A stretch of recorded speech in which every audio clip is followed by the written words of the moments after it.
우리는 종종 오랜 세월 믿음을 지켜왔음에도 풀리지 않는 문제 앞에서 눈물을 흘립니다.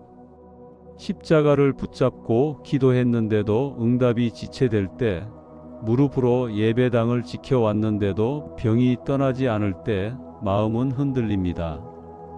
그러나 하나님은 그 순간조차도 우리를 버리신 것이 아니라 오히려 더 깊은 은혜로 부르시고 계심을 저는 제 인생을 통해 경험했습니다. 저는 경기도 고양시 일산에 살고 있는 김영수 장로입니다. 올해로 70을 넘겼습니다. 어린 시절부터 부모님을 따라 교회에 다녔고 청년 때는 찬양대와 주일학교 교사로 섬겼습니다. 결혼 후에도 교회를 떠난 적이 없었고 장로로 세움받은 이후에는 누구보다 앞장서 헌신했습니다. 교회 건축이 있을 때는 가진 것을 아낌없이 드렸고 성도들의 가정에 어려움이 생기면 직접 찾아가 무릎 꿇고 기도했습니다. 제 인생은 교회와 함께 흘러갔습니다. 하지만 그런 제게도 평생 짊어져야 했던 고통이 있었습니다. 바로 병이었습니다. 저는 젊은 시절부터 위장이 약했습니다. 20살 무렵부터 잦은 속쓰림과 위경련에 시달렸고 약을 먹으면 잠시 나아지지만 곧 통증이 찾아왔습니다. 나이가 들수록 증상은 더 심해졌습니다. 예배 중에도 갑자기 속이 뒤틀려 땀을 흘리며 나가야 할 때가 있었고 새벽 예배를 마치고 돌아오는 길에 위통으로 길가에 주저앉은 적도 있었습니다. 병원에서는 만성위염과 위궤양, 더 나아가 초기 암 가능성까지 이야기했습니다. 정기검진을 받을 때마다 마음은 조마조마했고 약 봉지는 제 곁을 떠나지 않았습니다. 문제는 이 병이 단순히 몸의 아픔에 그치지 않았다는 것입니다. 병은 제 믿음을 흔드는 시험이었습니다. 저는 늘 교회를 위해 헌신했는데 왜 제게는 치유가 없을까 하는 의문이 따라다녔습니다. 수십 년간 새벽 기도를 지켰지만 건강만큼은 도무지 나아지지 않았습니다.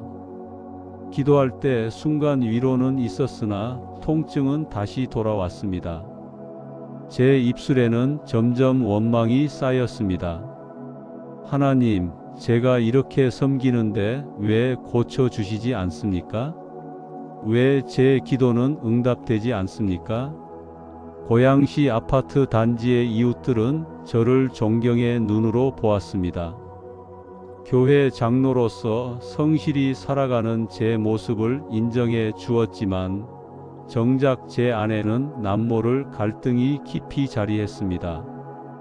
매일 교회를 드나들며 봉사했지만 몸은 점점 쇠약해졌고 장로로서 체면을 지켜야 한다는 부담감 때문에 더욱 고통스러웠습니다. 다른 성도들 앞에서는 웃으며 인사했지만 집에 돌아오면 한숨과 통증 속에서 쓰러져 있었습니다. 아내와 자녀들은 걱정스러운 눈빛을 보냈지만 그 앞에서도 강한 척하며 믿음의 가장 역할을 유지하려 했습니다. 세월은 그렇게 흘렀습니다. 저는 장로로 세워졌고 교회는 점점 성장했지만 제 안의 병은 떠나지 않았습니다. 해마다 부흥회가 열릴 때면 치유 간증이 이어졌습니다. 하나님이 고쳐주셨다는 고백이 울려 퍼질 때 제 마음은 복잡했습니다. 겉으로는 아멘을 외쳤지만 속으로는 좌절감이 깊어졌습니다. 왜 나만 여전히 병에 묶여 있는가? 내가 무엇을 잘못했는가? 이런 질문은 마음의 짐이 되었고 기도의 입술을 무겁게 했습니다. 그러던 어느 날 제 인생을 바꾸는 하나님의 손길이 다가왔습니다. 병은 여전히 제 곁에 있었지만 그 속에서 하나님은 제게 한 가지 비밀을 보여주셨습니다. 그 깨달음이 이후 제 삶을 완전히 새롭게 만들었습니다. 병의 고통이 길어지자 저는 점점 기도의 자리를 멀리하기 시작했습니다. 새벽마다 종소리에 맞춰 교회를 찾던 발걸음이 서서히 늦어졌고, 밤마다 울려 퍼지던 철야 예배의 찬송 소리도 저와는 상관없는 소리처럼 들렸습니다. 주일 성수는 지켰지만 몸이 불편하다는 이유로 특별 집회나 기도회에는 빠지는 일이 많아졌습니다. 처음에는 단순히 몸이 약해져서라고 합리화했지만 사실 제 마음은 이미 낙심에 붙잡혀 있었습니다. 기도해도 소용이 없다. 응답은 나와 상관없다는 생각이 자리 잡기 시작했습니다. 그 무렵 교회 안에서는 여러 간증이 이어졌습니다. 오랜 불임 끝에 아이를 얻은 가정, 암 투병 중 회복된 성도, 경제적 위기에서 벗어난 집사님의 이야기까지 하나같이 기도의 응답을 받은 간증이었습니다.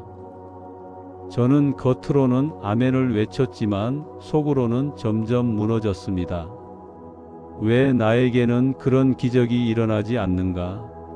나는 장로로서 수십 년을 헌신했는데 왜 하나님은 침묵하시는가? 간증을 들을수록 제 마음은 기쁨이 아니라 허무와 질투로 가득 찼습니다. 그러던 어느 날 교회의 한 권사님이 제게 조용히 다가와 말씀하셨습니다. 장로님, 이번 주 금요철야에 꼭 나오세요. 하나님께서 장로님을 기다리고 계십니다. 저는 순간 아무 대답도 하지 못했습니다. 마음속에서는 이미 철야 예배를 포기한 지 오래였고 몸은 조금만 움직여도 힘들었기 때문입니다. 그러나 그 권사님의 눈빛은 단호했습니다. 마치 하나님께서 제게 직접 말씀하시는 듯 했습니다. 그날 밤 저는 오랫동안 망설였습니다. 교회에 나가야 한다는 마음과 이제는 소용없다는 체념이 싸웠습니다. 그러나 결국 마지막으로 한 번만 더 가보자. 하나님이 나를 부르신다면 응답하시겠지 하는 마음이 일어났습니다. 다음 날 밤 저는 무거운 몸을 이끌고 교회로 향했습니다. 금요일 밤의 교회는 낮과는 전혀 다른 분위기였습니다.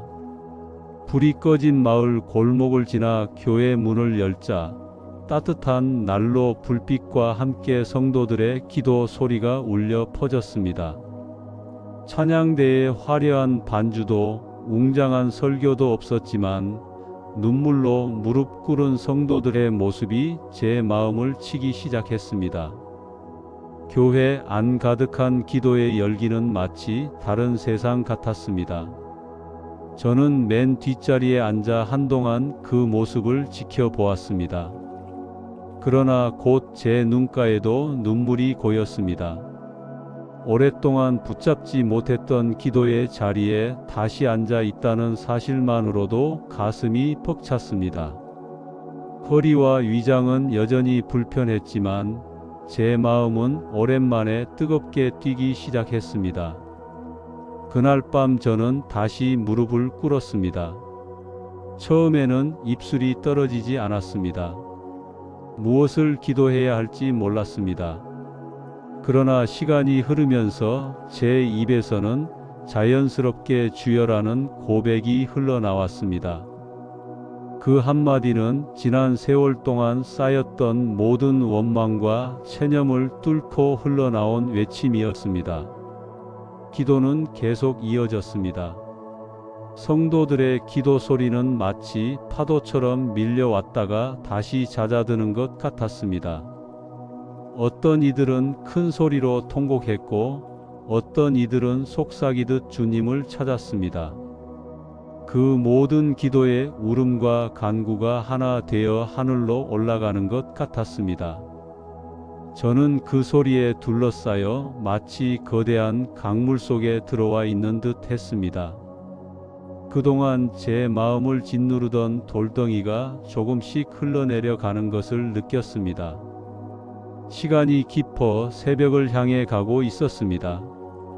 밖에서는 겨울바람이 교회 벽을 스치고 지나갔지만 예배당 안은 오히려 더 뜨겁게 달아올랐습니다.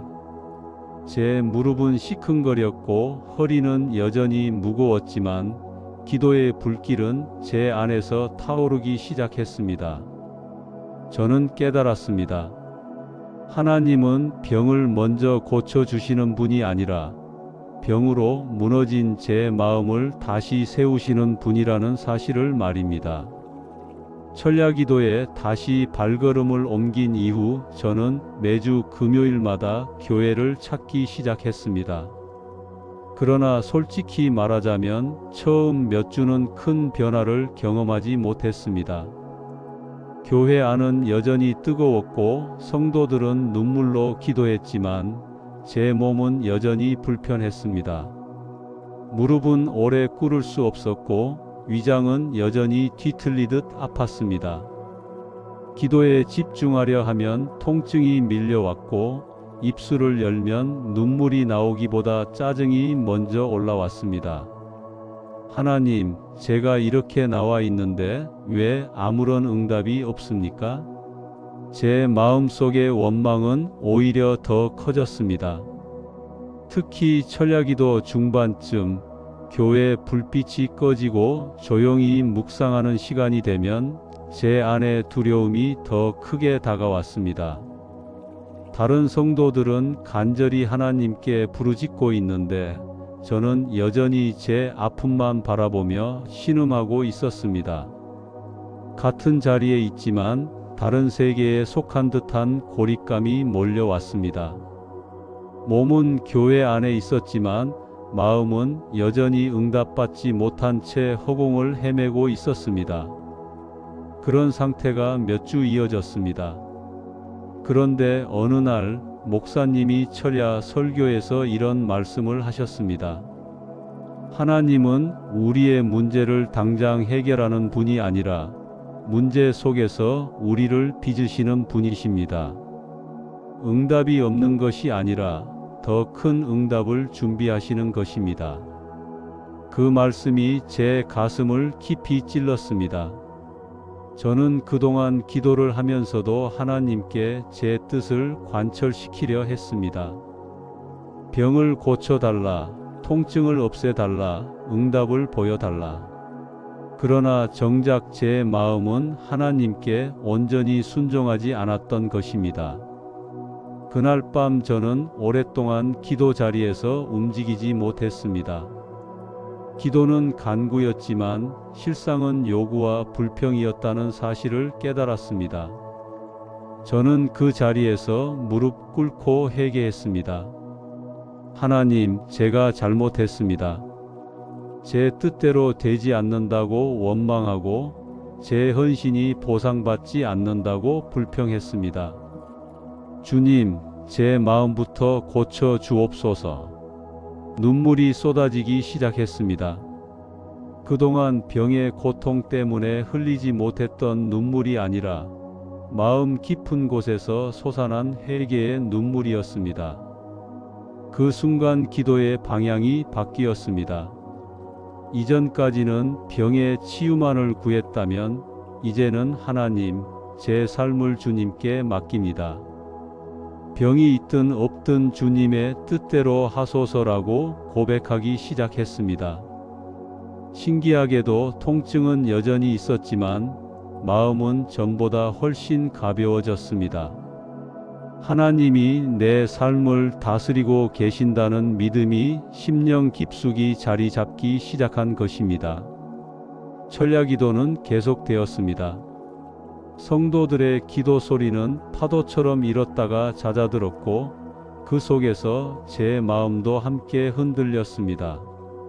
예배당 천장에 매달린 작은 전등 불빛은 새벽녘이 다가오며 점점 희미해졌지만 제 마음은 오히려 더 환해졌습니다. 말씀 한 구절이 계속 떠올랐습니다. 내 은혜가 내게 족하도다. 이는 내 능력이 약한 데서 온전하여짐이라. 저는 그 구절을 붙잡고 눈물을 흘리며 기도했습니다. 약한 내 몸을 통해 하나님이 더 큰 영광을 드러내신다는 사실이 마음에 새겨졌습니다. 새벽 2시쯤 교회 안이 잠시 고요해졌습니다. 기도의 열기가 한 차례 잦아들고 모두가 숨을 고르던 순간 저는 주저앉은 채로 하늘을 향해 눈을 감았습니다. 그리고 조용히 속삭였습니다. 하나님, 이제는 고쳐달라는 기도보다 주님의 뜻을 따르겠습니다. 제 몸보다 제 마음을 먼저 고쳐 주옵소서. 그 고백은 제 인생에서 처음으로 진심 어린 순종의 고백이었습니다. 그날 이후 저는 철야기도 자리에 나갈 때마다 응답을 구하기보다 감사와 찬양을 먼저 올려드렸습니다. 병이 여전히 제 곁에 있었지만 마음은 점점 자유로워졌습니다. 이전에는 교회 안에서조차 고립감을 느꼈지만 이제는 성도들의 눈물 속에서 함께 울고 함께 기뻐할 수 있었습니다. 기도의 방향이 바뀌자 제 영혼은 전과 비교할 수 없을 만큼 넓어지고 깊어졌습니다. 저는 깨달았습니다. 하나님은 단순히 병을 치유하는 의사가 아니라 내 영혼을 고치시는 주님이셨습니다. 오랫동안 응답이 없다고 생각했지만 사실 그 침묵 속에서 하나님은 제 마음을 다루고 계셨던 것입니다. 그 깨달음이 제 인생을 바꾸는 전환점이 되었습니다. 기도의 방향이 바뀌고 난 후 제 마음에는 설명할 수 없는 평안이 찾아왔습니다. 여전히 몸은 완전히 낫지 않았지만 더 이상 통증이 제 믿음을 흔들지 못했습니다. 오히려 병이 있다는 사실조차 하나님의 뜻 안에 있다는 확신이 들었습니다. 그러나 하나님은 그 평안만 주신 것이 아니었습니다. 어느 순간부터 제 몸에도 분명한 변화가 시작되었습니다. 어느 토요일 아침 일산 집 근처 공원을 걷던 중이었습니다. 그동안 늘 허리와 위장이 무거워 몇 분을 걷지 못하곤 했는데 그날은 이상하게도 통증이 덜했습니다. 걸음을 멈추지 않고 계속 나아가 보니 예전보다 훨씬 오래 걸을 수 있었습니다. 처음에는 단순히 컨디션이 좋은 날이라고 생각했습니다. 그러나 같은 일이 반복되었습니다. 철야기도 후 다음 날이면 몸이 가벼워지고 위장이 덜 쓰렸습니다. 어느새 약을 챙기는 횟수가 줄어들고 병원에서 지시한 엄격한 식단도 조금씩 자유로워졌습니다. 몇 달 뒤 정기검진을 받으러 갔을 때 담당 의사는 놀라움을 감추지 못했습니다. 수치가 안정됐습니다. 이전보다 위 내벽 상태가 훨씬 좋아졌습니다. 어떻게 관리하셨습니까? 저는 웃으며 대답했습니다. 기도했습니다. 의사는 고개를 갸웃했지만 제 마음은 확신했습니다. 이것은 단순한 회복이 아니라 하나님이 주신 치유의 은혜였습니다. 이 변화는 단순히 몸에만 머물지 않았습니다. 제 가정에도 놀라운 일이 일어났습니다. 오랫동안 제 병 때문에 걱정하며 지냈던 아내는 어느 날 눈물을 글썽이며 말했습니다. 여보, 이제는 예전 같지 않아요. 얼굴빛이 밝아졌어요. 자녀들도 아버지의 달라진 모습을 보고 놀랐습니다. 특히 믿음에서 멀어져 교회를 잘 다니지 않던 막내 아들이 제 변화된 모습을 보고 다시 예배에 나오기 시작했습니다. 병이 단순히 제 개인의 고통이 아니었듯 치유도 온 가족을 회복시키는 통로가 되었습니다. 교회 안에서도 변화는 분명했습니다. 이전에는 몸이 아파 봉사를 제한할 수밖에 없었지만 이제는 다시 예배 준비와 성도 돌봄에 적극적으로 나설 수 있었습니다. 저는 특히 기도 사역에 힘을 쏟게 되었습니다. 제 병을 통해 배운 것은 기도의 응답은 단순히 문제 해결이 아니라 하나님과의 관계 회복이라는 사실이었습니다. 그래서 기도에 낙심한 성도들을 만나면 제 이야기를 들려주었습니다. 저도 오랫동안 응답이 없다고 느꼈습니다. 그러나 하나님은 그 시간에 제 마음을 빚으셨습니다. 포기하지 말고 끝까지 무릎 꿇으십시오. 그 말을 들은 성도들은 눈시울을 붉히며 다시 기도의 자리에 서곤 했습니다. 특히 금요철 야예배의 자리는 이제 제게 사명이 되었습니다. 예전에는 억지로 혹은 체념 속에서 앉아 있던 자리였지만 이제는 감사와 기대 속에서 그 자리에 나갔습니다. 성도들이 각자의 문제로 눈물 흘리는 모습을 볼 때마다 저는 그들의 어깨에 손을 얹고 함께 기도했습니다. 하나님께서 제게 주신 치유가 단순히 제 몸만을 위한 것이 아니라 다른 사람들을 위로하고 세우라는 사명임을 깨달았기 때문입니다. 한 번은 교회 내에 위중한 병으로 낙심한 권사님이 계셨습니다. 오랫동안 항암 치료를 받으면서 지쳐 있었는데 저는 그분의 손을 잡고 함께 철야 예배를 드렸습니다. 기도 중에 저는 제 과거를 솔직히 나누었습니다. 저도 수십 년간 병 속에 있었습니다. 그러나 하나님은 그 시간에 제 마음을 먼저 고치셨습니다. 권사님도 주님의 손길을 믿으십시오. 그날 이후 권사님은 조금씩 기도의 불을 되살리셨고 결국 병세도 안정되었다는 소식을 들었습니다. 하나님은 제 치유를 통해 또 다른 치유의 길을 열어가셨습니다. 몸이 회복되자 일상의 작은 것들에서도 감사가 넘쳤습니다. 아침에 눈을 떠 거뜬히 일어날 수 있다는 사실, 시장에 나가 오랜 시간 걸을 수 있다는 사실, 손주를 안아들 수 있다는 사실 하나하나가 놀라운 은혜였습니다. 이전에는 당연하게 여기던 일상이 사실은 하나님의 선물이었음을 비로소 알게 되었습니다. 저는 더 이상 큰 기적만을 바라지 않았습니다. 오늘 하루 숨 쉬며 살아가는 것 자체가 기적임을 고백했습니다. 치유는 저의 우선순위도 바꾸어 놓았습니다. 예전에는 병이 낫는 것만이 제 기도의 전부였습니다. 그러나 이제는 하나님 나라를 위해 어떻게 살아갈 것인가가 더 중요해졌습니다. 저는 교회 안팎에서 도움이 필요한 이들을 찾아다녔습니다. 홀로 사는 노인들에게 반찬을 나누고 병원에 입원한 성도들을 찾아가 기도했습니다. 아픔 속에서 함께 울어줄 수 있다는 것이 저의 새로운 은혜였습니다. 무엇보다 달라진 것은 제 마음의 태도였습니다. 과거에는 병 때문에 주일 예배조차 힘겹게 지켰지만 이제는 예배가 기다려지는 시간이 되었습니다.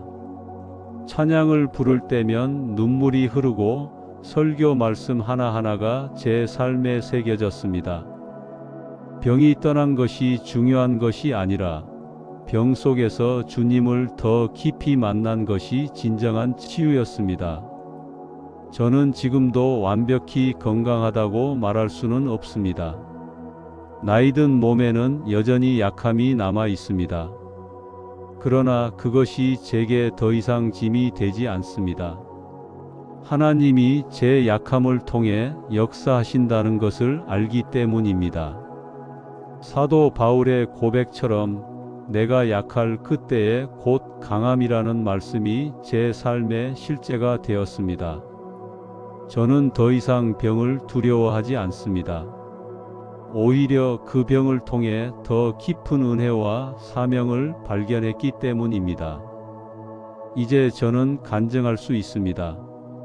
하나님은 병을 통해 나를 낮추셨고 치유를 통해 나를 다시 세우셨다. 응답이 없다고 절망했을 때 사실은 가장 큰 응답이 제 안에서 준비되고 있었습니다. 그것은 바로 제 마음의 변화, 감사의 눈물, 그리고 다시 세워진 예배의 자리였습니다. 저는 오랫동안 한 가지 질문을 품고 살아왔습니다. 왜 평생 교회를 섬겼는데도 병은 떠나지 않았을까? 젊은 시절부터 장로로 세워지기까지 교회를 위해 헌신했음에도 고통은 끊이지 않았습니다. 그러나 지금 돌이켜보면 그 시간은 결코 헛되지 않았습니다.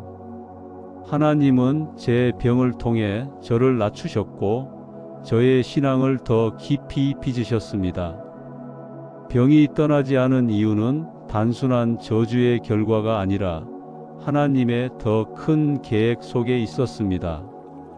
그리고 저는 그 계획 안에서 결국 치유와 회복의 은혜를 경험했습니다. 이 간증을 나누며 제가 성도 여러분께 드리고 싶은 권면은 단순합니다. 응답이 늦어진다고 포기하지 마십시오. 하나님은 결코 침묵하지 않으십니다. 다만 우리가 생각하는 방식과 시간과는 다르게 일하실 뿐입니다. 저는 오랫동안 응답이 없다고 원망했지만 사실 하나님은 그 기간 동안 제 마음을 다루고 계셨습니다. 응답은 단지 문제 해결에 있지 않았습니다. 응답은 하나님과 더 가까워지고 말씀과 기도가 삶의 중심이 되는 데 있었습니다. 저는 병을 통해 한 가지 중요한 진리를 깨달았습니다. 하나님은 우리의 문제를 먼저 해결하시는 분이 아니라 우리의 마음을 먼저 고치시는 분이라는 것입니다. 제가 원하는 것이 채워지지 않았을 때는 원망했지만 지금은 그것이 은혜임을 압니다. 만약 하나님이 제 기도를 즉시 들어주셨다면 저는 교만해져서 더 깊은 믿음을 배우지 못했을 것입니다. 그러나 응답이 지연되는 동안 저는 회개했고 말씀을 붙잡았고 기도의 의미를 다시 배웠습니다. 또 하나의 교훈은 감사의 삶입니다. 병이 있을 때는 늘 불만이 많았습니다. 왜 나만 아픈가? 왜 나만 응답이 없는가? 그러나 치유 이후 저는 깨달았습니다. 오늘 하루 숨 쉬는 것, 아침에 일어나 걸을 수 있는 것, 교회 문을 열고 들어가 예배 드릴 수 있는 것이 모두 하나님의 선물이라는 사실을 말입니다. 그 깨달음은 저의 삶을 바꾸었습니다. 작은 것 하나에도 감사할 줄 아는 마음이 생겼고 그 감사가 제 얼굴과 말과 행동에 드러났습니다. 많은 이들이 장로님, 얼굴이 밝아지셨습니다 라고 말할 때 저는 속으로 하나님께 감사했습니다. 그리고 무엇보다 중요한 교훈은 사명의 회복이었습니다. 병에 붙잡혀 있을 때 저는 제 역할을 잃었다고 생각했습니다. 그러나 하나님은 저를 다시 세워주셨습니다. 이제는 아픈 이들을 찾아가 위로하고 낙심한 성도들에게 제 간증을 전하며 함께 기도하는 것이 저의 사명이 되었습니다. 저는 병을 통해 얻은 은혜를 나누는 도구로 쓰임 받게 되었습니다. 예전에는 왜 나에게 이런 병이 있습니까? 라는 질문이었지만 이제는 이 병을 통해 누구를 위로할 수 있습니까? 라는 기도로 바뀌었습니다. 제가 사는 고양시 일산에도 여전히 병으로 신음하는 성도들이 많습니다. 병원에서 치료를 받으면서도 마음의 상처는 치유받지 못한 채 살아가는 분들을 많이 만났습니다. 저는 그들에게 다가가 제 이야기를 전합니다. 저도 오랫동안 병으로 고통받았습니다. 그러나 하나님은 제 마음을 먼저 고치셨습니다. 포기하지 마시고 끝까지 기도의 자리를 지키십시오. 하나님은 반드시 일하십니다. 그 말을 들은 성도들이 다시 교회로, 다시 무릎으로 돌아올 때 저는 가장 큰 기쁨을 누립니다. 이제 저는 확신을 가지고 말씀드립니다. 하나님은 지금도 살아 역사하십니다. 그분은 병든 자를 고치시고 상한 마음을 회복시키십니다. 병이 떠나지 않아도 은혜는 족합니다. 응답이 늦어져도 은혜는 족합니다. 주님의 손에 붙들린 인생은 반드시 새로워집니다.